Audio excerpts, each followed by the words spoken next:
Hey! Pat the Sound Guy here. You can see my reflection inside the van here.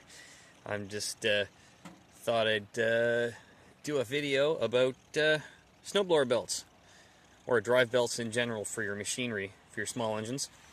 Now, this is something I've run into. I found this out by personal experience many years ago when buying a belt for an older snowblower that I used to have many years ago, and I needed a blower belt. I needed a belt for my blower, and it was for my auger belt. And I was like, well, I can't get the right belt, the more expensive one. I'm like, well, what's the difference between the more expensive belt and the cheap $8 belt or whatever it was off the shelf that fit, that was the right length? So I went to the store, and they had one of these measuring devices. I own one of these. I bought it a little while ago. Ordered it from one of my suppliers. It's a very handy tool. It can really help you diagnose stuff sometimes and find the right size belt if you don't have a part number for the old machines and stuff. So if you got a belt, especially this belt here, this came off a customer's machine. They bought it from someone, and they got about 4 minutes, 5 minutes max out of the belt. So that's a 4L 450. That's a fractional horsepower belt, pretty much. This is for your washing machine or a fan or something like that, that takes like half horsepower, such like that. Now our snowblowers, they've got way more torque than that, and there's lots more horsepower. So your average the snowblower this came from, this is like a 12 horsepower or something like that. So that's a far cry from a half horsepower needs. So this belt is a 4L 450. So there's 4L 450 on the measurement device. So it tells us that's a 4L, or it's the same as a, okay, focus, Mr. Camera. Why are we not focusing? There we go, focusing. So it tells me it's a 4L or an A belt. So that's a 1/2 inch wide belt. And if you look at the readings here, there's a 4L 450. So this belt is supposed to be that length. But if you pull on it, you can actually make it go up to a 455. So that's way longer than it should be. And if you put it on the 450 and hold it still, you can see how stretched that belt is. So the bottom of the measuring device is not moving, and you can move it in that much. So that belt is stretched all to, many swear words. So let's take a similar type belt. It's a 1/2 inch belt. So this is a 4H 270, which means that's supposed to be a 27-inch belt. But this is a Kevlar belt.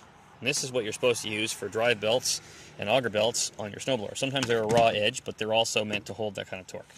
So this 4H is the same as a 4L as far as lengths go. It's a 1/2 inch wide, but it's just Kevlar. That's what the different designation is. So we put that on there. That says 4L, same as, and that says 270. There we go. See, right on 270. And you can't deflect it like the other one. A lot stronger. It's a Kevlar impregnated belt. This is a drive belt for a Craftsman or an AYP machine, Husqvarna, same idea. One of those middle-aged snowblowers that's not too old, not too new, probably from the early 2000s, I believe, mid-2000s, with a hydrostatic drive transmission drive. This is the drive belt for that machine. Anyway, so there's the difference.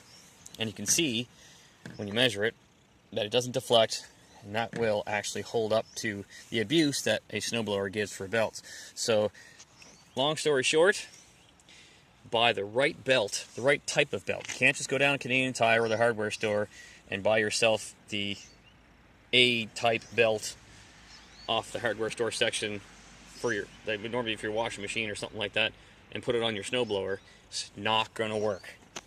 And also, these belts, the Kevlar type belts and the raw edge belts and the cogged belts, they spring out a certain way when you release the handle. You put a regular 4L or an A belt on your snowblower for the auger especially, your auger won't disengage properly. You let go of the handle and the belt won't pop up.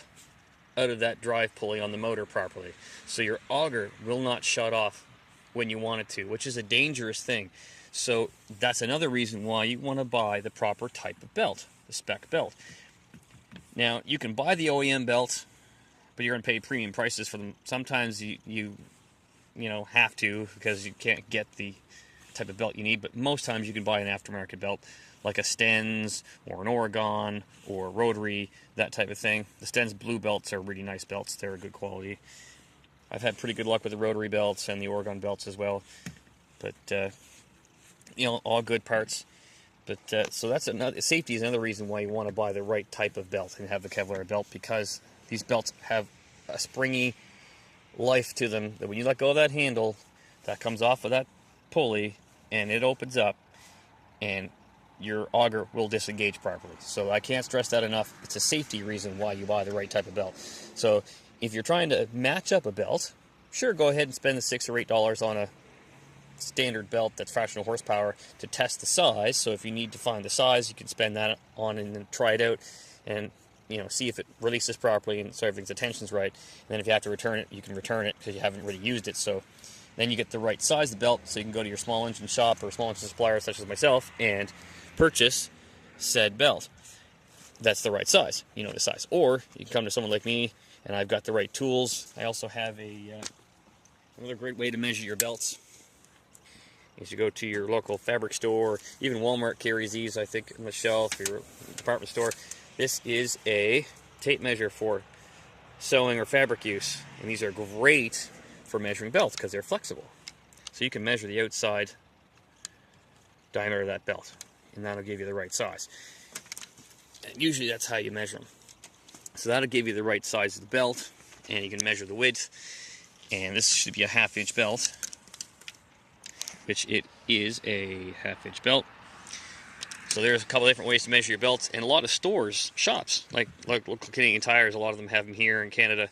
They have these measuring devices. A lot of home hardwares have them. So you can take your belt and go in the store and measure on the device and kind of take down all the different numbers that it's supposed to be and take it to your small engine shop or your small engine supplier. And a lot of places like Canadian Tire and Home Hardware will sell belts for your snowblower, your tractor, that kind of thing. And, that's might be okay, but generally you get better prices from your local small engine supplier, such as myself, or some of the small local independent shops will give you better prices because you can get the aftermarket parts. And like I said, the aftermarket parts are usually the same quality, if not better, for a lot of the belts and things too. So you can save a lot of money there. This particular belt, the OEM belt for this, was $65 list. And I think that what the list price for this one was about $25, $20, somewhere in around there. I can't remember what the list price on it was, but it was like 1/3 of what the OEM belt was, and you're getting the same thing. So anyway, you can see me in the window there. It's starting to snow a little bit. That means we'll be selling a lot more parts here the next little bit. It's almost Christmas time, so rock on. And that's why you buy the right belts for your snowblower. Party on, and keep those fingers out of your snowblower chutes if it's running. Party on.